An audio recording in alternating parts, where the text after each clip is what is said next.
ఓం నమో వెంకటేశాయ. రాకాశశాంకవదనం రఘువంశదీపం రాజాధిరాజతనయం రమణీయమూర్తిం రాత్రిం చరాంతకమనంతగుణం మనోజ్ఞం శ్రీరామచంద్రమనిశం శరణం భజేహం. చంద్రుని వలె పరిపూర్ణమైనటువంటి ప్రకాశము గలవాడు, రాజాధిరాజు అయినటువంటి దశరథ మహారాజు యొక్క ప్రియపుత్రుడు, అనంత కళ్యాణ గుణములు కలిగినటువంటి శ్రీరామచంద్రునికి నమస్కరిస్తూ తదభిన్న స్వరూపుడైనటువంటి ఆ శ్రీనివాసుని యొక్క దయా విశేషం చేత సమస్త మానవాళికి ధర్మ తత్పరతను సకల కార్యసిద్ధిని చేకూర్చాలన్నటువంటి సంకల్పంతో తిరుమల తిరుపతి దేవస్థానం వారు నిర్వహిస్తున్నటువంటి శ్రీమద్ రామాయణం అయోధ్యాకాండ ప్రవచన పారాయణ కార్యక్రమంలో నేటికి మనం 265వ రోజులోకి ప్రవేశించాం. ఈ కార్యక్రమంలో ముందుగా అన్నమాచార్యుల వారి సంకీర్తన అయినటువంటి తిరుమలగిరిరాయ అనేటువంటి సంకీర్తనను శ్రీమతి ఎం కవిత గారు, అన్నమాచార్య ప్రాజెక్టు కళాకారులు వారి బృందం యొక్క సహకారంతో ఆలపిస్తారు. శ్రవణం చేద్దాం. ఓం నమో వెంకటేశాయ.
చక్కగా శ్రవణం చేశాం.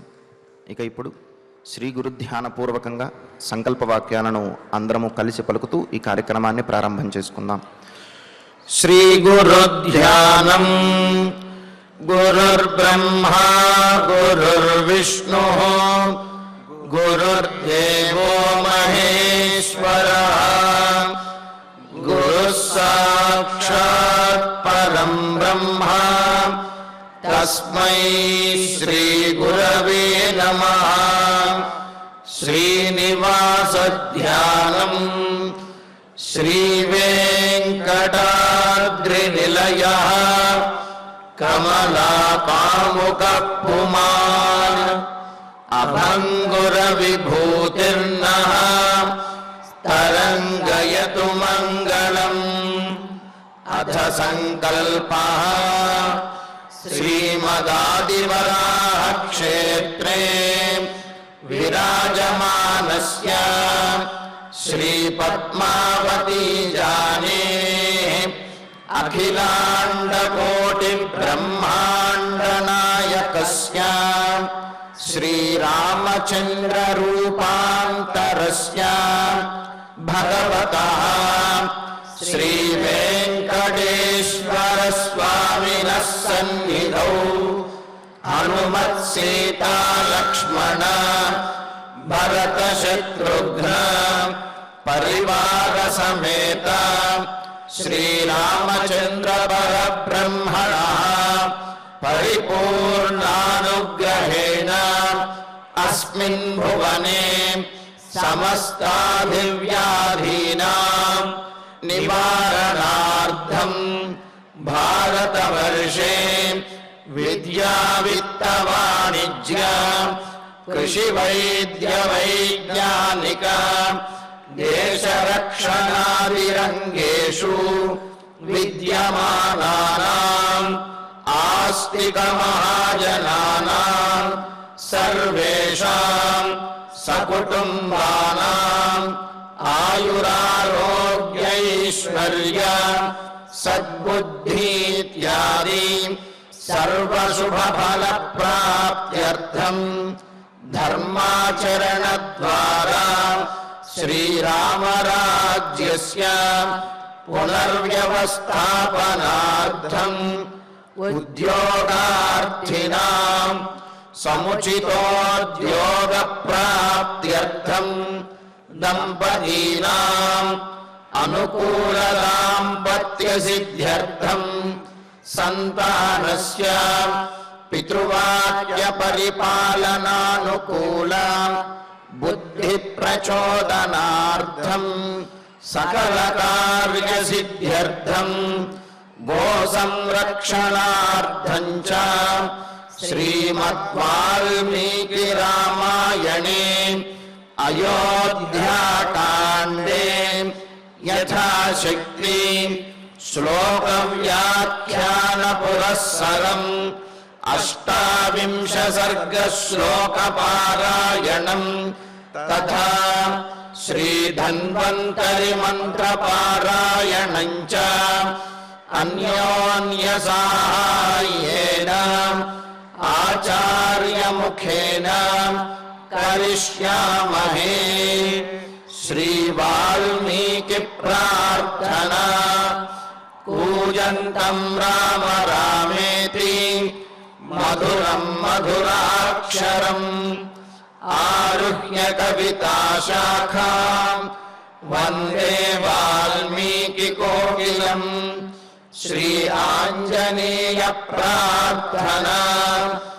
మనోజవం మారుతతుల్యవేగం జితేంద్రియం బుద్ధిమతాం వరిష్టం వాతాత్మజం వానరయూధముఖ్యం శ్రీరామదూతం శిరసా నమామి. శ్రీరామాయణ ప్రార్థనా. వాల్మీకి గిరి సంభూత రామసాగరగామిని పునాతి భువనం పుణ్య రామాయణ మహానది. శ్రీరామ ప్రార్థనా.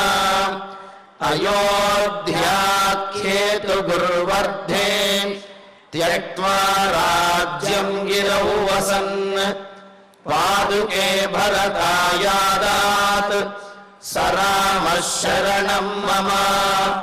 श्रीरामचन्द्र परब्रह्मणे नमः। अथ श्रीमद् रामायणे आदिकाव्ये अयोध्याकाण्डे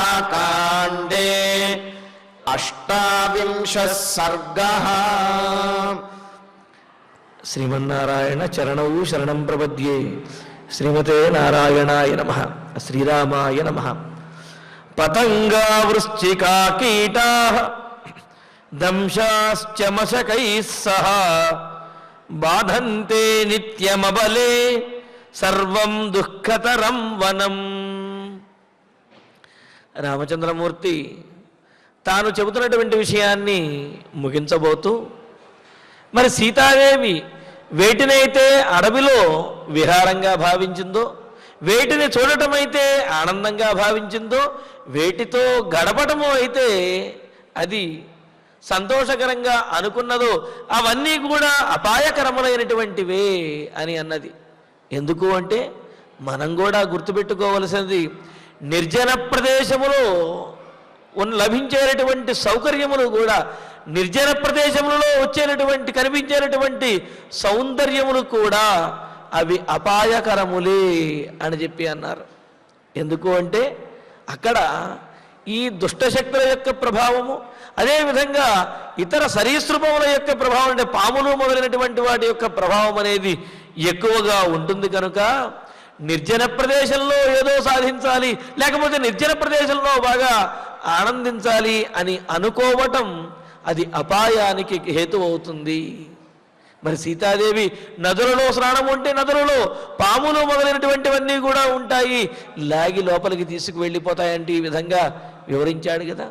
వివరించిన తర్వాత మరి అడవిలో చక్కగా మనిద్దరము కలిసి నడుచుకుంటూ చట్టాబట్టాలు వేసుకుంటూ నడుచుకుంటూ వెళుతూ ఉంటే ఆ సుఖమే వేరు అన్నట్లుగా అలా అడవిలో నడుచుకుంటూ వెళ్ళడం కూడా ఆనందంగా చెప్పింది సీతాదేవి. కానీ దానికి చెబుతున్నాడు ఏమని, అవలే దుర్బలమైనటువంటి దానా, అంతేకాదు నీవు అమాయకంగా ఆలోచిస్తున్నావు, అజ్ఞురాలా అనే అర్థంలో కూడా చెబుతూ, అడవిలో నడవటం అంత తేలిక అనుకుంటున్నావా, సంచరించడం అంత ఆనందం అనుకుంటున్నావా, పతంగాహ వృశ్చికాహ కీటాహ అని చెబుతూ అక్కడ అనేకమైనటువంటి పతంగములు అంటే పక్షి విశేషము అని చెప్పి పక్షులు అని, అలాగే ఈ మిడతలు ఏవైతే ఉంటాయో వాటిని కూడా పతంగములు అని అంటారు. వాటి యొక్క స్వభావం ఏమిటి అంటే ఎవరైనా రాగానే ఏదైనా అలికిడి అవ్వగానే ఒక్కసారి ఎగిరి మీద పడటం అనేది వాటి యొక్క స్వభావం. మరి అలా మీద పడినప్పుడు అందులోనూ నిర్జన ప్రదేశంలో ఏదైనా వచ్చి మన మీద వాలింది అని అంటే ఒక ఒళ్ళంతా జలధరించి భయం వేస్తుంది కదా. కావున ఆ విధంగా ఉన్నట్టుండి దిగ్భ్రాంతిని కలుగజేస్తూ మీద పడేటటువంటి పతంగాహ మిడతలు పక్షులు మొదలైనటువంటివన్నీ కూడా ఉంటాయి. అసలు ఈ మిడతలు ఇలాంటి కీటకములకి ఆ జన్మ ఎలా వస్తుంది అనే విషయం చెబుతూ మనకు, తతసర్వేషు నిస్తీర్ణ పాపీ తిర్యక్త్వం అశ్రుత కృమి కీట పతంగేషు శ్వాపతే మశకాదిషు అని చెబుతూ ఈ విధంగా మశకములు అంటే దోమలు కానీ ఈగలు కానీ ఇట్లాగా చిన్న చిన్న క్రిమికీటకాదుల యొక్క జన్మ ఎలా కలుగుతుంది అంటే, సరి అయినటువంటి జన్మ పొంది లేకపోతే మానవ జన్మ పొంది ఆ మానవ జన్మలో అనేకమైనటువంటి పాపాలు గనక చేసినట్లయితే ఆ పాపముల యొక్క ఫలంగా ఇటువంటి మిడతల్లాగాను అలాగే ఈ మశకముల్లాగాను ఇటువంటి జన్మ వస్తుంది అని చెప్పి మనకు మార్కండేయ పురాణంలో తెలియజేశారు. కావున పాపపు జన్మ కలిగినటువంటి ఆ పతంగములు మిడతలు మొదలైనవి ఏవైతే ఉన్నాయో అవి ఎవరైనా రాగానే ఒక్కసారి మీద దాడి చేసినట్లుగా వాలతాయి. వాటిని సుకుమారిమైనటువంటి నీవు తట్టుకోలేవు, భయపడతావు. అంతేకాదు వృశ్చికాహ, మరి అనేకమైన సరీసృపాహ అంటే నేల మీద పాకేవి అని చెప్పి నిన్న మనకు అనుకున్నాం. మరలా ఈ రోజున వృశ్చికాహ అని చెప్పి అంటున్నారు. ఇది కూడా నేల మీద పాకేదే కదా. అంటే దీని యొక్క విశేషం వృశ్చికాహ అంటే తేలు. వీటి యొక్క విశేషం ఏమిటి అంటే అది చూడటానికి చిన్నదిగా ఉంటుంది, కానీ కుట్టింది అంటే చాలా బాధగా ఉంటుంది. ఎంత బాధగా ఉంటుందో ఏముందండి, మంట పుడుతుంది అనిపించవచ్చు, కానీ ఎంత బాధగా ఉంటుందంటే దానికి కూడా మనకు చెబుతారు. ఏదైనా బాగా కాల్చి అట్లగాడ లాంటిది ఏదైనా కాల్చి మన శరీరానికి కనుక అంటిస్తే ఏ విధమైనటువంటి తాపం పుడుతుందో, ఎంత మంట కలుగుతుందో అంత మంట ఈ తేలు కుట్టడం ద్వారా వస్తుంది అన్నారు. అందుకనే చూడండి, ఏదైనా దెబ్బ తగిలితే దెబ్బ తగిలిందేనో లేకపోతే నొప్పి పుట్టింది అని అంటారు, కానీ ఈ తేలు ఇలాంటివి కుట్టినప్పుడు మంట పుట్టింది అంటారు. మంట పుట్టింది అంటే ఉద్దేశం ఏమిటి అంటే, అగ్నిలో దహించి వేస్తే కాలుతూ ఉంటే, శరీరం కాలుతూ ఉంటే ఎంతటి బాధ కలుగుతుందో అంతటి బాధ ఈ వృశ్చికములు అంటే ఈ తేలు మొదలైనటువంటి కుట్టినప్పుడు కలుగుతుంది అని దీని లక్షణం కూడా చెబుతారు. దహత్యగ్నిరివాదౌచ భినత్తి ఊర్ధ్వమాసుచ వృశ్చికశ్చ విషం యాతి పశ్చాద్దంశోవతిష్టతి తిష్టతి అని చెబుతూ, మొదట ఆ వృశ్చికం కుట్టిన వెంటనే ఒక్కసారి అగ్నితోటి కాల్చినంత అంత బాధ కలుగుతుంది. అదే కాదు, ఆ మంట శరీరం అంతా కూడా వ్యాపిస్తున్నట్లుగా, అంటే ఏమిటి, ఒకచోట అంటించినటువంటి ఒకచోట వెలిగించినటువంటి ఆ నిప్పు మిగతా అంతా కూడా అంటుకుని కాల్చివేస్తున్నట్లుగా ఎక్కడైతే ఆ తేలు కుట్టిందో అక్కడ ఆ మంట ఊర్ధ్వముఖంగా శరీరం అంతా కూడా వ్యాపించేస్తుంది. అంటే ఏమిటి, శరీరం అంతా దహించుకుపోయినంత బాధ కలుగుతుంది, జీవించి ఉండంగానే కాల్చుతున్నంతటి బాధ కలుగుతుంది, అంతటి బాధను కలిగిస్తుంది. అందుకనే ఇక్కడ ప్రత్యేకంగా వృశ్చికాహ అని చెప్పి అన్నారు. మరి అటువంటివి ఆ వృశ్చికములు అడవిలో కోకొల్లలుగా ఎక్కడ పడితే అక్కడ ఉంటాయి. అడుగు వేస్తే చాలు అవి వచ్చి కుట్టాయంటే గనక శరీరం అంతా కూడా దహించుకుపోయేంతటి బాధ కలుగుతుంది అని అన్నారు. వృశ్చికాహ కీటాహ, అదేవిధంగా పురుగులు, అనేకమైన పురుగులకి ఏం కొద ఉండదు కదా. ఎందుకు అంటే సరి అయినటువంటి సూర్యరశ్మి ప్రసరించదు అక్కడ. అదేవిధంగా అనేకమైనటువంటి పండిపోయినటువంటి చెట్లు, ఆకులు మొదలైనవన్నీ కూడా ఉండడంతో అనేకమైన క్రిమికీటకములు అక్కడ ఉంటాయి. వాటితో పాటుగా మశకై సహా దోమలు ఇవన్నీ కూడా ఉంటాయి అన్నారు. మశతి ధ్వనతీతి మశకః అని అన్నారు. ఏమిటి అంటే ఆ ఈగలు దోమలు ఏం చేస్తాయి అంటే హోరు పెడుతూ ఉంటాయి, పోరు పెడుతూ ఉంటాయి. ఆ చెవి చుట్టూ చేరి అవి గొడవ చేస్తూ ఉంటే దానిని తట్టుకోవటం అనేది చాలా కష్టము. ఒక్కసారిగా అవి దాడి చేసినట్లుగా ఒకేసారి ఎగిరి అవి చేసేటటువంటి ఆ శబ్దం ఏదైతే ఉందో దానిని తట్టుకోలేరు అన్నమాట. అందుకనే మశతి ధ్వనతీతి మశకః అని చెప్పి అన్నారు. ధ్వని చేస్తుంది, అదేవిధంగా తొండము వంటి సూది వంటి ముఖముతోటి గుచ్చుతుంది అని చెబుతూ రాత్రి జాగరత అని చెప్పి అన్నారు. రాత్రిపూట నిద్ర పట్టనివ్వదు, అది నిద్రపోదు, అది దాని యొక్క లక్షణం. అంటే ఏమిటి, పగలంతా అలసిపోయినా రాత్రిపూట చక్కగా అడవిలో చల్లగాలులు పిల్లగాలులు వీస్తూ ఉంటాయి, ఆ గాలిలో సేద తీరవచ్చు అనుకుంటామేమో. రాత్రిపూట అనేకమైనటువంటి క్రిమికీటకములు, మశకములు అంటే దోమలు, ఈగలు మొదలైనటువంటివన్నీ కూడా మన చుట్టూ చేరి కనీసం నిద్ర రాకుండా, నిద్రపోయే అవకాశం లేకుండా మనల్ని పీడించేస్తాయి. కావున పగలైనా రాత్రి అయినా సరే అడవిలో సుఖమనేదే ఉండదు అని చెప్పి అంటున్నాడు. వాటితో పాటుగా దంశాశ్చ, దంశాహ అంటే కుట్టేటటువంటి స్వభావం కలిగినవి. అందులోనూ కూడా ఈ తేనెటీగలు, అడవి ఈగలు ఏవైతే ఉన్నాయో వాటిని దంశాహ అని అంటారు. అటువంటి అడవి ఈగలు వెంటబడి మరీ కుట్టేవి తేనెటీగలు మొదలైనటువంటివి ఆ అడవిలో ఉంటాయి. ఆ ప్రాంతానికి వెళితే కనుక వెంటబడి మరి అవి ఒకటిగా కాదు గుంపుగా వచ్చి దాడి చేస్తాయి. అటువంటివి ఎన్నో ఉన్నాయి అని అన్నారు. అంటూ నిత్యం సర్వం మనం దుఃఖతరం, ఇంతెందుకు పగలు రాత్రి అనే భేదం లేకుండా ఇటువంటి కీటకముల ద్వారా, సరీసృపముల ద్వారా, తేళ్లు మొదలైనటువంటి వాటి ద్వారా, ఈగలు దోమలు వీటన్నింటి ద్వారా కూడా ఎంతో బాధ కలుగుతుంది.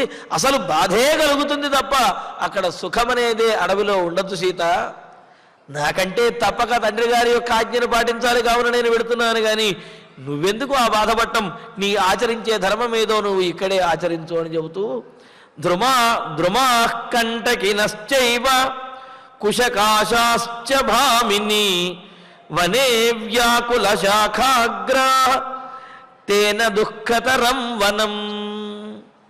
అంతేకాదు అక్కడ చెట్ల నీడలో చల్లగా విహరించవచ్చు అనుకుంటున్నావేమో. ఆ చెట్లు ఎంత గుబురుగా ఉంటాయి అంటే కనీసం బాహ్య ప్రపంచం ఏదైతే ఉందో కనీసం అది చూడటానికి అవకాశం లేకుండా పగలా రాత్రి అనే భేదం లేకుండా ఉన్నంతటి అంత గుబురుగా ఉంటాయి. అంటే ఏమిటి, సూర్యరశ్మి భూమిని చేరుకోనంతటిగా ఆ చెట్లు వ్యాపించి ఉంటాయి. అటువంటి చెట్లు అవి కేవలం నీడనిస్తే పర్వాలేదు కానీ బయట ప్రపంచాన్ని కూడా తెలియనియంతగా గుబురుగా ఉంటాయి. ఒక చెట్టుతోటి మరి ఒకటి పెనవేసుకుని ఎంత దూరం వెళ్ళినప్పటికీ కూడా ఆకాశం కూడా కనపడనంతగా ఉంటాయి. మరి అంత దట్టమైనటువంటి అడవులవన్నీ. ఆ మాటే చెబుతూ ద్రుమా కంటకినశ్చైవ కుశకాశాశ్చ భామిని అని అంటూ, భామిని ఓ సీత, నేను చెప్పేటటువంటి మాటలు నీకు కోపం తెప్పించవచ్చును. నువ్వు వస్తాను అంటే నేను వద్దన్నాను అని చెప్పి నీకు కోపం రావచ్చును. అందుకనే భామిని అంటున్నాడు. అయినప్పటికీ కూడా వనే అడవిలో కంటకినః ముళ్ళు కలిగినటువంటి ద్రుమాహ చెట్లు. ఎందుకంటే సీతాదేవి అన్నది ఆ అడవిలో అనేకమైన చెట్లు అనేకమైనటువంటి పుష్పములతో కూడి ఉంటాయి. ఆ పుష్పములను నేను కోసుకుంటూ వాటిని ఆస్వాదిస్తూ ఆ పుష్పములను గంధములను పీల్చుకుంటూ వాటిని చూస్తూ ఆనందిస్తానన్నది కదా. నీకు కేవలం పుష్పములు కనిపిస్తున్నాయి, నాకు ఆ పుష్పముల కింద ఉన్నటువంటి ముళ్ళు కనిపిస్తున్నాయి. కావున నీవు విషయం తెలుసుకోలేక పైన ఉన్నటువంటి పుష్పములే అదే అనుకుంటున్నావు. కానీ దానికంటే కూడా ఆ పుష్పముల కంటే కూడా ఎక్కువ ప్రభావం చూపించేవి ఆ చెట్టుకు ఉన్నటువంటి ముళ్ళు. కావున ఆ ముళ్ళని ఆ చెట్టు దగ్గరికి వెళ్ళే అవకాశమే ఉండదు. వెళ్ళిన ఆ ముళ్ళు గుచ్చుకుని బాధపడవలసి వస్తుంది అంటూ కుశకా ద్రుమాహ వ్యాకుల కంటకినః ద్రుమాహ ముళ్ళు కలిగినటువంటి చెట్లు, అలాగే వ్యాకుల శాఖాగ్రాహ కుశకాశాశ్చ. ఇక్కడ వ్యాకుల శాఖాగ్రాహ అనేది ద్రుమాహ అనేదానికి, కుశకాశాహ అనేదానికి రెండింటికి కూడా విశేషణం. వ్యాకుల శాఖాగ్రాహ బాగా వ్యాపించి పెనవేసుకుని ఉన్నటువంటి ద్రుమాహ చెట్లు, ముళ్ళు కలిగినటువంటి చెట్లు, సాధారణమైన చెట్లు ఇవన్నీ కూడాను. అదేవిధంగా కుశకాశాశ్చ రెల్లుగడ్డి, దర్భల గడ్డి. అంటే అనిపిస్తుంది నడుచుకుంటూ వెళుతూ ఉంటే ఆ రెల్లుగడ్డి అంతా అడ్డుపడుతుంది కదా. అంటే ఆ అడ్డుపడిన రెల్లుగడ్డిని కర్రతోటి పక్కకు తోసేసుకుని ముందుకు వెళుతూ ఉండొచ్చు కదా అని అనుకుంటావేమో సీత. అలా కాదు. ఆ రెల్లుగడ్డి ఒకదానితో ఒకటి అవి పెనవేసుకుని ఏదో పురిపెట్టి ముడిగట్టినట్టుగా ఆ విధంగా ఉంటాయి. కావున వ్యాకుల శాఖాగ్రహ పరస్పరము ముడివేసుకుని వ్యాకులత చెంది కలిసిపోయి ఉన్నటువంటివైన కుశకాశాహ, ఆ క్రింద ఉండేటటువంటి ఈ దర్భలు రెల్లుగడ్డి ఏవైతే ఉన్నాయో ఇవన్నీ కూడా కనీసం తొలగించుకుని మార్గం చేసుకుని ముందుకు వెళ్ళడానికి లేదు. ముడివేసుకుంటే చేత్తో తీసిపడేస్తే సరిపోతుంది అని అనుకుంటావేమో. ఆ రెల్లు ఆ దర్భల యొక్క కొనలు చాలా నిశితంగా ఉంటాయి. చెయ్యి పెడితే చెయ్యి తెగేంతటిగా కోసుకునేంత నిశితంగా ఉంటాయి. కావున పైన చెట్లేమో ఆ కొమ్మలన్నీ కూడా కలిసిపోయి బాహ్య ప్రపంచం తెలియకుండా సూర్యరశ్మి పడకుండా ఆ విధంగా కప్పేసి ఉంటాయి. కింద ఉన్నటువంటి ఈ గడ్డి రెల్లు అలాగే ఈ దర్భలు ఏవైతే ఉన్నాయో ఇవన్నీ కూడా ఒకదానితో ఒకటి పెనవేసుకుని కనీసం తొలగించుకుని ముందుకు వెళ్ళడానికి మార్గం చేసుకోవడానికి కూడా అవకాశం లేకుండా ఉంటాయి. మధ్యలో ఇరుక్కుపోయిన విధంగా ఉంటుందన్నమాట మన పరిస్థితి.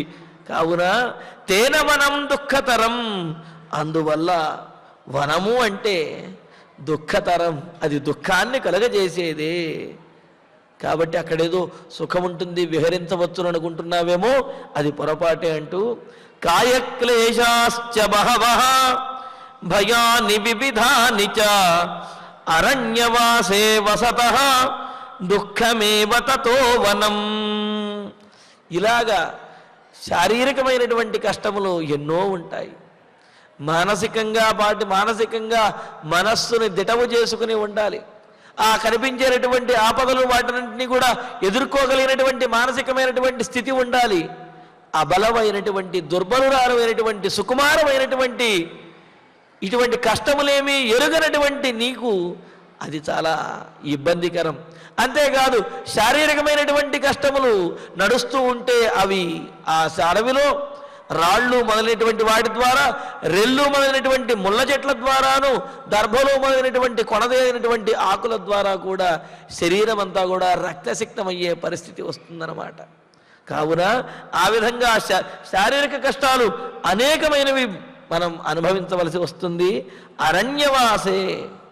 అరణ్యవాసములో ఆ వనంలో వసతః బహవః కాయక్లేశా, నివసించబోయేటటువంటి వారికి, నివసించే వారికి బహవః, ఇన్నని చెప్పలేను, ఇన్నని లెక్క పెట్టడానికి లేదు, ఎన్నో రకంగా ఎన్నో విధాలుగా కాయక్లేశా, శారీరకమైనటువంటి కష్టములు అక్కడ వస్తాయి. అలాగే మనము కూడా ఆ కష్టములన్నీ పడిపోయి సుఖవంతమైనటువంటి ప్రదేశం రాగానే సేద తీరడానికి వీల్లేదు. మనం పాటించవలసినటువంటి నియమములు, వ్రతోపవాస నియమములు ఏవైతే ఉన్నాయో ఆ వ్రతోపవాస నియమములతోటి మనం కూడా మన శరీరాన్ని కష్టపెట్టవలసి వస్తుంది. ఒకటి, అడవిలో ఉన్నటువంటి పరిస్థితుల వల్ల శరీరం కష్టపడుతుంది. రెండవది, మనం పాటించవలసినటువంటి నియమముల ద్వారా శరీరం కష్టపడుతుంది. ఈ విధంగా వివిధాన్ని భయానిచ, అనేకమైనటువంటి భయములు ఇవన్నీ కూడా ఉంటాయి. తతః వనం దుఃఖతరం, అందువల్ల వనం అనేది చాలా దుఃఖకరమైనటువంటిది. ఆ వనంలో విహరించడం అంటే ఆనందకరం కాదు. క్రోధలోభౌ విమోక్తవ్యౌ కర్తవ్యౌ కర్తవ్యా తపసే మతి, నభేతవ్యం చ భేతవ్యే నిత్య దుఃఖమతో వనం.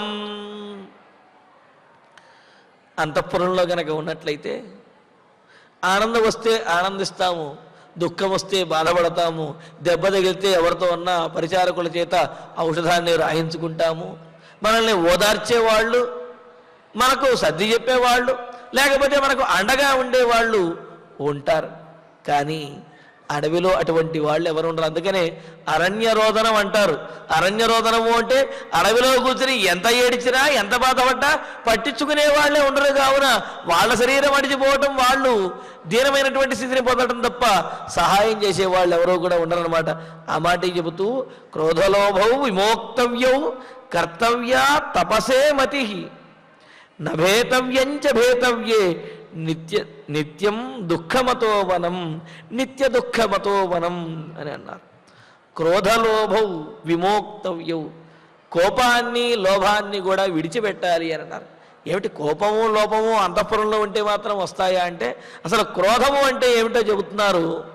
క్రోధము అంటే ప్రతికూలే సతి తైక్ష్ణస్య ప్రబోధ, మనం అనుకున్నటువంటిది జరగనప్పుడు, మనకేదైనా ప్రతికూలమైనటువంటి పరిస్థితి వచ్చినప్పుడు తట్టుకోలేనటువంటి స్థితిలో, దాన్ని భరించలేనటువంటి స్థితిలో మనం చేసేటటువంటి చేష్టలు ఏవైతే ఉన్నాయో, మనలో కలిగేటటువంటి భావన ఏదైతే ఉందో దానినే క్రోధము అన్నాం. అందుకనే కదా ఆ విధంగా మనం భరించలేనటువంటి స్థితి వచ్చినప్పుడు చేతిలో ఉన్నటువంటి దాన్ని విసిరి కొట్టడము, లేకపోతే చేతిని గోడకేసి కొట్టడము, లేకపోతే పక్కవాడిని బాధేయటము, పిల్లల్ని తిట్టడము, ఏదో ఒకటి లాంటివి చేస్తూ ఉంటాం కదా.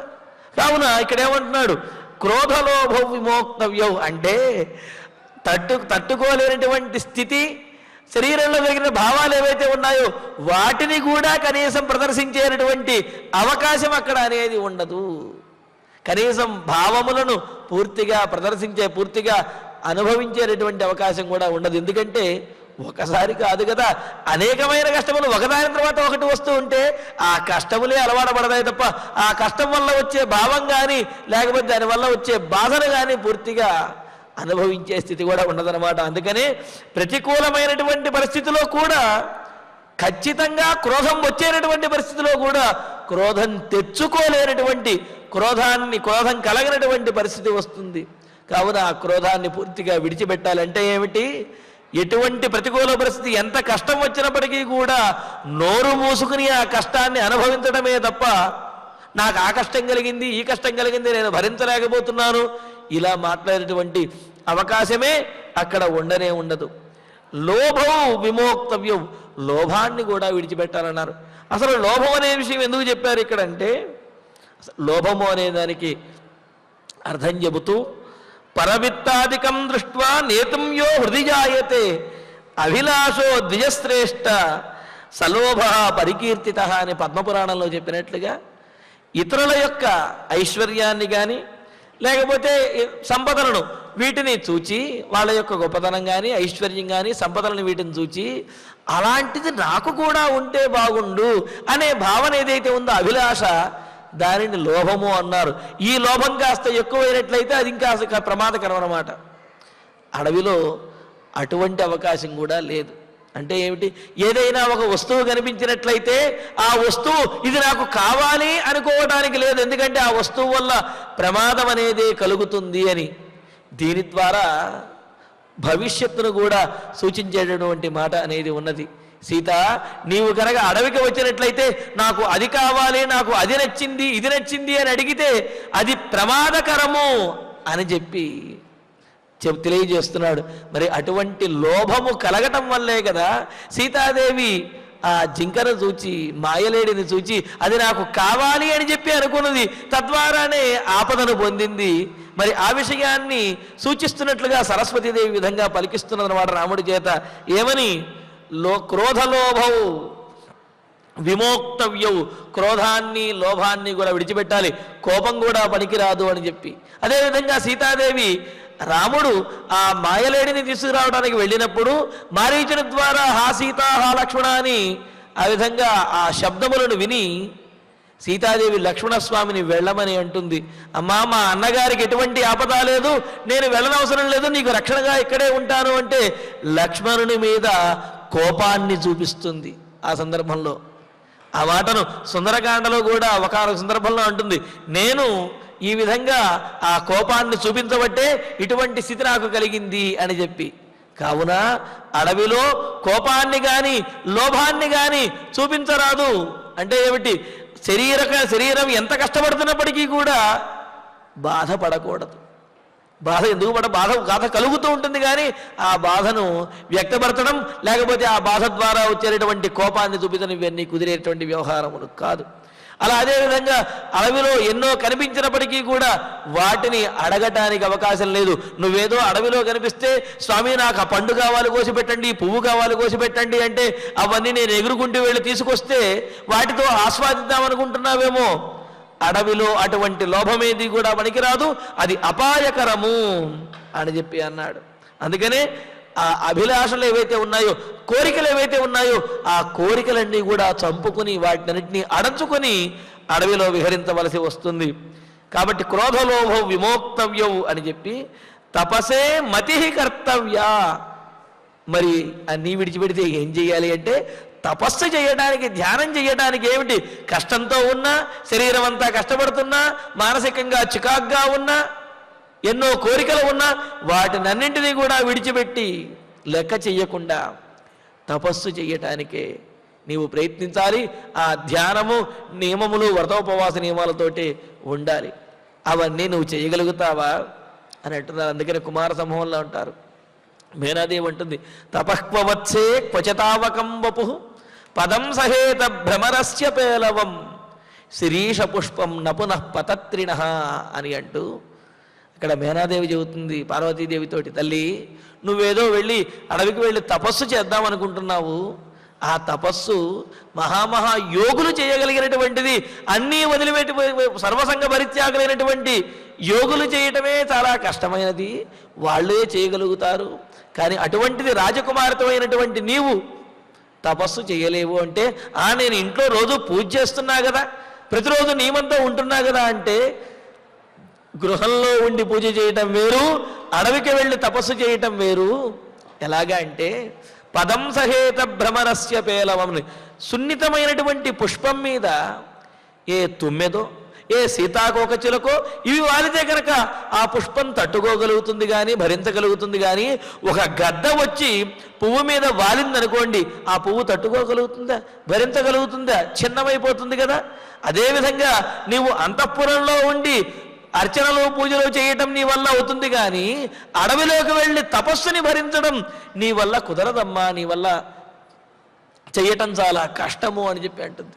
అదేవిధంగా ఇక్కడ రామచంద్రమూర్తి కూడా అంటున్నాడు, నీవు అయోధ్యానగరంలో ఉండి ధర్మాన్ని పరిపూర్ణంగా పాటించగలుగుతావు, కానీ అడవికి వెళ్ళి అడవిలో నీవు ధ్యానాదులతోటి వ్రతోపవాస నియమములతోటి ఆ శారీరకమైనటువంటి కష్టములన్నీ కూడా భరించి నీవు ఆ నియమములను తపస్సును చెయ్యలేవు సీత అని చెబుతూ, తపసే మతి కర్తవ్య, కానీ నీవు చెయ్యలేనటువంటి తపస్సు ఎందే బుద్ధిని ఏకాగ్ర బుద్ధితోటి దాని ఎందే బుద్ధిని కలిగి ఉండాలి, దానినే చింతిస్తూ దాని గురించి ఆలోచించాలి తప్ప ఇతరములైనటువంటి ఈ ముద్దు ముచ్చట్లు ఏవైతే ఉంటాయో విహరించడాలు వీటినవన్నీ కూడా ఏవి కుదిరే వ్యవహారము కాదు అని అంటూ, తపసే మతి కర్తవ్య భేతవ్యేచ నభేతవ్యం, వేటిని చూస్తే ఒళ్ళు జలధరిస్తుందో, వేటిని చూస్తే గుండె గుబేలమంటుందో, వేటిని చూస్తే భయం కలుగుతుందో అటువంటి వాటిని చూచి కూడా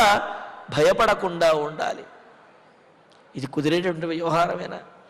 ఒక పాము దూరంగా ఉంటేనే చూచి భయపడేటువంటి స్థితిలో ఉంటే, ఆ పాము కాలు మీద నుంచి పాకుతూ వెళుతున్నప్పటికి కూడా కదలకుండా నుంచోవాలి అంటే ఎంతటి మానసికమైనటువంటి ధైర్యం కావాలి. అలా భయపడకుండా ఉండగలుగుతామా? అలా భయపడితే దానివల్ల మరింత ప్రమాదం. అందుకనే ఏమంటున్నాడు, భేతవ్యేచ, ఖచ్చితంగా భయమును కలిగించేటటువంటి స్థితిలో కూడా, భయమును కలిగించే ప్రదేశంలో కూడా, భయమును కలిగించే జంతువులు మన మీద దాడి చేస్తున్నప్పటికీ, మనకు సమీపించినప్పటికీ కూడా నభేతవ్యం, భయపడకుండా నిశ్చలంగా ఉండగలగాలి, ఎదుర్కొనగలగాలి. కావున అతః వనం దుఃఖతరం, కావున ఈ వనంలో ఉండటము అంటే అది చాలా దుఃఖహేతువు, దాన్ని నీవు భరించలేవు అన్నాడు.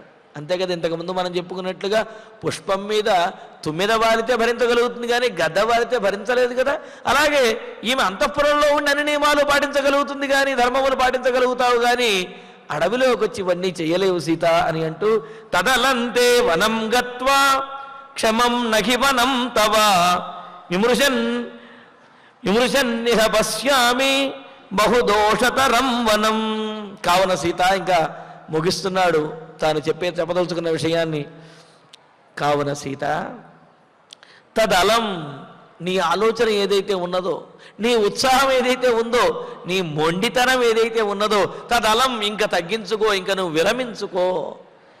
ఎందుకు విరమించుకోవాలి అంటే, నేను ఆలోచించి చెబుతున్నాను, భవిష్యత్తుని దృష్టిలో పెట్టుకు చెబుతున్నాను. భవిష్యత్తులో నువ్వు అడవి వనవాసానికి వచ్చినట్లయితే ఎన్ని కష్టాలు పడవలసి వస్తుందో, కావున ఆ కష్టములన్నింటినీ కూడా దృష్టిలో పెట్టుకుని చెబుతూ ఉన్నాను. ఎందుకంటే అడవిలో ఎన్ని కష్టములు ఉంటాయో నాకు తెలుసు అని అంటూ, అందువలన తే వనం అలం, నువ్వు వనం కోసం వనవాసానికి ఏదైతే బయలుదేరుతున్నావో తద అలం, ఇంకా చాలు, ఇంకా విరమించుకో.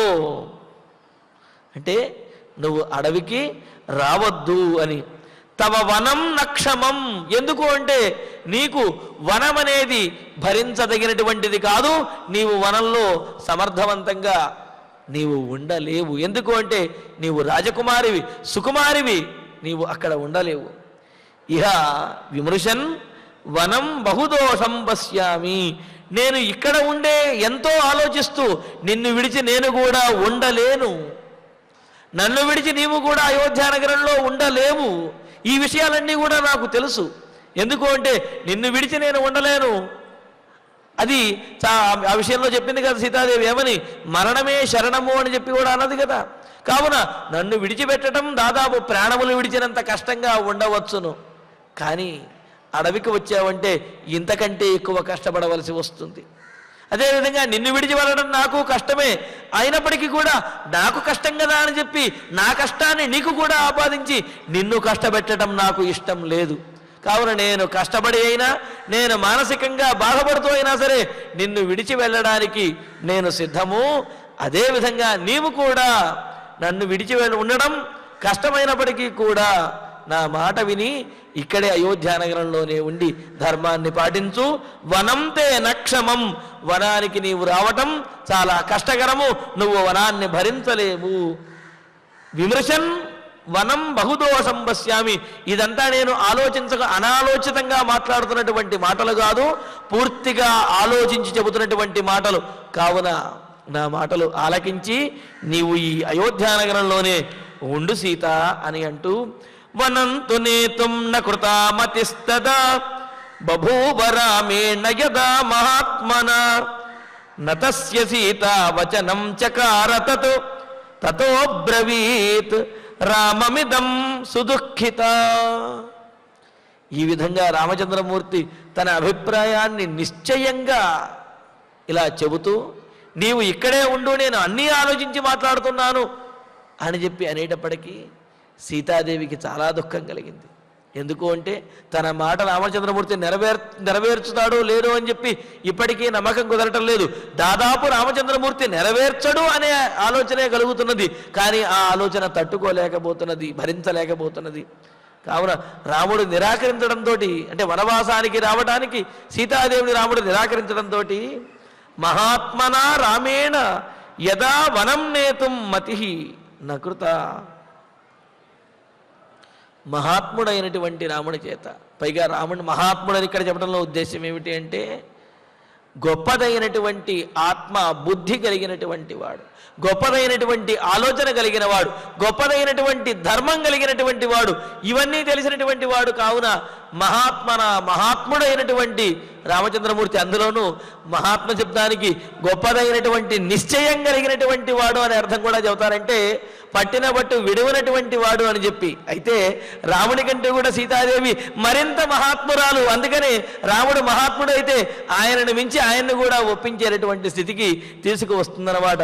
అందుకనే ఇక్కడ మహాత్ముడైనటువంటి గొప్ప నిశ్చయము, బుద్ధి, ఆలోచన, ధర్మము ఇవన్నీ కలిగిన వాడైన రాముని చేత యదా వనం నేతుం మతి నకృత. ఎప్పుడైతే సీతాదేవిని తీసుకువెళ్ళడానికి రాముని యొక్క మతి ఆలోచన అనేది కలుగలేదో, రాముడు ఒప్పుకోలేదో, నా బభూవ ఆయనకు అటువంటి అనుకూలమైనటువంటి ఆలోచన కలగలేదో, తదా అప్పుడు సీతాదేవి కన్నీరు మున్నీరుగా, అంటే కళ్ళ నిండా కూడా నీటితోటి ఉన్నది అప్పటికే. ఎందుకంటే రాముడు తన మాట వింటాడో వినడో అని చెప్పి బాధపడుతూ ఉన్నది. అయినప్పటికీ కూడా ఒప్పించి రావాలని ప్రయత్నిస్తూ ఉన్నది. తస్య తద్వచనం నచకార. రాముని యొక్క మాటను ఆమె కూడా అంగీకరించడం లేదన్నమాట. ఇక్కడ సీత తస్య తద్వచనం నచకార, రాముని యొక్క మాటలను అంగీకరించడానికి ఆమె యొక్క మనస్సు ఏమాత్రము కూడా అంగీకరించలేదు. తతః సుదుఃఖిత రామం ఇదం అబ్రవీత్. రామచంద్ర, నువ్వు నాకు కలిగేటటువంటి శారీరకమైనటువంటి కష్టములను మాత్రమే ఆలోచిస్తున్నావు, కానీ నా యొక్క భావన, నా మనస్సును నీవు అర్థం చేసుకోలేకపోతున్నావయ్యా.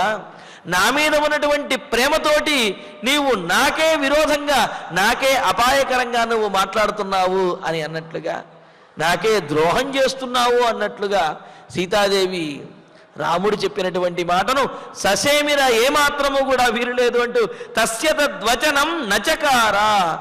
రాముని యొక్క ఆ మాటలను ఏమాత్రము కూడా అంగీకరించలేదు, ఏ ఒక్క మాటని అంగీకరించలేదన్నమాట. ఎన్నో చెప్పాడు కదా, నదుల గురించి, సరీసృపాల గురించి, వాతావరణ పరిస్థితుల గురించి, అదేవిధంగా వర్షములు, వాయుపీడనం మొదలైనటువంటి వాటి గురించి, విపరీతమైన గాలులు, వీటి గురించి చెప్పాడు కదా. వేటిని కూడా తాను లెక్క చేయదలుచుకోలేదు. ఇవేవి కూడా వనానికి రావడానికి నిర్బంధములు కావు అని ఆమె దృఢంగా నిశ్చయించుకున్నదై రాముని యొక్క మాటను ఏమాత్రము అంగీకరించకుండా తాను ఇంకా రాముణ్ణి ఒప్పించడానికి ఏం చెప్పాలో అవన్నీ కూడా చెప్పటం ప్రారంభిస్తూ ఉన్నది. మరి సీతాదేవి చెప్పేటటువంటి మొదట్లో అడిగింది, తరువాత చెప్పింది, ఇక ఇప్పుడు ఆజ్ఞాపించినట్లుగాను రాముణ్ణి రెచ్చగొట్టే విధంగాను రాముడు ఒప్పుకోక తప్పదు అనే విధంగా సీతాదేవి మాట్లాడుతూ ఉన్నది. ఆ మాటల్లోని విశేషాలని మనం తరువాతి ప్రవచనంలో తెలుసుకుందాము. వనంతు నేతం న కృతామతిస్తదా బభూవ రామేణ యదా మహాత్మనా నతస్య సీతా వచనం చకార తతో బ్రవీత్ రామమిదం సుదుఃఖిత.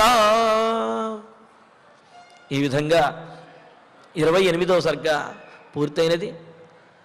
భక్తులందరికీ విజ్ఞప్తి, రేపటి రోజున ఉదయం 7 గంటల నుండి 9 గంటల వరకు, మన శ్రీమద్ రామాయణం అయోధ్యకాండ 7వ అఖండ పారాయణ కార్యక్రమం నిర్వహించబడుతుంది. ఇందులో మనం రామాయణంలో ఉన్నటువంటి శ్లోకాలని చక్కగా అయోధ్యకాండలో ఉన్నటువంటి 21 నుంచి 25వ సర్గ వరకు ఉన్నటువంటి శ్లోకాలని పారాయణ చేసుకోబోతూ ఉన్నాము. మరి 22వ సర్గ నుంచి 25వ సర్గ వరకు ఉన్నటువంటి శ్లోకాలని పారాయణ చేసుకోబోతూ ఉన్నాము. ఈ సర్గలలో ఉన్న విశేషములు ఏమిటి అంటే, రామలక్ష్మణుల యొక్క సంవాదం అనేది అక్కడ మనం ఆ శ్లోకాలలో గోచరిస్తుంది. ఈ సంవాదభరితమైనటువంటి శ్లోకాలను ఎవరైతే వింటారో, ఎవరైతే పారాయణ చేస్తారో, వారి కుటుంబంలో ఉన్నటువంటి వైషమ్యములు ఏవైతే ఉన్నాయో, అన్నదమ్ముల మధ్య ఉండే వైషమ్యములు, ఆ వైషమ్యములన్నీ కూడా తొలగిపోయి అన్నదమ్ముల మధ్య భ్రాతృ ప్రేమ అనేది వెల్లివిరుస్తుంది అని చెప్పి మనకు పెద్దలు తెలియజేస్తున్నారు. ఈ విధంగా విశేషమైనటువంటి ఫలితములను ఇచ్చే శ్లోకములను రేపు ఉదయం అఖండ పారాయణలో మనం అఖండంగా స్వామివారి చెంత పారాయణ చేసుకోబోతూ ఉన్నాము. భక్తులందరూ కూడా సిద్ధంగా ఉండి ఈ అఖండ పారాయణ కార్యక్రమంలో పాల్గొనవలసిందిగా తెలియజేస్తున్నాము. ఓం నమో వెంకటేశాయ. ఇక ఇప్పుడు ఈనాటి శ్లోకాలను ఆచార్యుల వారి ద్వారా పారాయణ చేసుకుందాము. పతంగాః పతంగాః వృశ్చికాః కీటాః వృశ్చికాకీటాః దంశాశ్చ దంశాశ్చ మశకైః సహ బాధంతే నిత్యమబలే సర్వం దుఃఖమతో వనం ద్రుమాః కంటకినశ్చైవ కుశకాశాశ్చ భామినీ వనే వ్యాకులశాఖాగ్రాః తేన దుఃఖతరం వనం కాయక్లేశాశ్చ బహవః భయాని వివిధాని చ అరణ్యవాసే వసతః దుఃఖమేవ తతో వనం క్రోధలోభౌ విమోక్తవ్యౌ కర్తవ్యా తపసే మతిః లభేతవ్యం చ భేతవ్యే నిత్యం దుఃఖమతో వనం తదలం తే వనం గత్వా క్షమం నహి వనం తవ విదృశన్నిహ పశ్యామి బహుదోషతరం వనం తు నేతుం న కృతామతిస్తదా బభూవ రామేణ యదా మహాత్మనా న తస్య సీతా వచనం చకార తత్ తతో బ్రవీత్ రామమిదం సుదుఃఖితా వనం తు నేతుం న కృతామతిస్తదా బభూవ రామేణ యదా మహాత్మనా న తస్య సీతా వచనం చకార తత్ తతో బ్రవీద్రామమిదం సుదుఃఖితా ఇత్యార్షే శ్రీమద్రామాయణే ఆదికావ్యే అయోధ్యాకాండే అష్టావింశః సర్గః. రేపు జరగబోయేటటువంటి ఈ అఖండ పారాయణలు అయోధ్యాకాండలోని 22వ సర్గ నుంచి 25వ సర్గ వరకు మనం పారాయణ చేసుకోబోతూ ఉన్నాం. ఇక ఇప్పుడు ఫలశ్రుతి నుండి మంగళాంతం వరకు అందరము కలిసి పఠిద్దాం. ఫలశ్రుతి ఆయుష్యమారోగ్యకరం యశస్యం సౌభ్రాతృకం బుద్ధికరం సుఖం చ శ్రోతవ్యమేతన్నియమేన సద్భిః ఆఖ్యానమోజస్కరమృద్ధికామైః శ్రీరామచంద్ర పరబ్రహ్మణే నమః. అథ ధన్వంతరి ధ్యానం అచ్యుతానంత గోవింద విష్ణో నారాయణామృత రోగాన్మే నాశయాశేషాన్ ఆశు ధన్వంతరే హరే. ఆరోగ్యం దీర్ఘమాయుష్యం బలం తేజోధియం శ్రియం స్వభక్తేభ్యో గృహ్ణంతం వందే ధన్వంతరిం హరిం. ధన్వంతరేరిమం శ్లోకం భక్త్యా నిత్యం పఠంతి యే అనారోగ్యం న తేషాం స్యాత్ సుఖం జీవంతి తే చిరం. ఓం నమో భగవతే వాసుదేవాయ ధన్వంతరయే అమృత కలశహస్తాయ వజ్రజలౌకహస్తాయ సర్వామయ వినాశనాయ త్రైలోక్యనాథాయ మహావిష్ణవే స్వాహా. ఓం వాసుదేవాయ విద్మహే సుధాహస్తాయ ధీమహి తన్నో ధన్వంతరి ప్రచోదయాత్. అథ నవగ్రహ ప్రార్థన. ఆరోగ్యం పద్మబంధుర్వితరతు నితరాం సంపదం శీతరశ్మిః భూలాభం భూమిపుత్రః సకల గుణయుతాం వాగ్విభూతిం చ సౌమ్య సౌభాగ్యం దేవమంత్రి రిపుభయశమనం భార్గవః శౌర్యమార్గిః దీర్ఘాయుః సైంహికేయః విపులతరయశః కేతుః ఆచంద్రతారం. అరిష్టాని ప్రణశ్యంతు దురితాని భయాని చ శాంతిరస్తు శుభం మేస్తు గ్రహాః కుర్వంతు మంగళం. అథ క్షమా ప్రార్థనా. యదక్షరపదభ్రష్టం మాత్రాహీనం చ యద్భవేత్ తత్సర్వం క్షమ్యతాం దేవా నారాయణ నమోస్తుతే. అథ భగవత్సమర్పణం. కాయేన వాచా మనసేంద్రియైర్వా బుద్ధ్యాత్మనా వా ప్రకృతే స్వభావాత్ కరోమి యద్యత్ సకలం పరస్మై నారాయణాయేతి సమర్పయామి.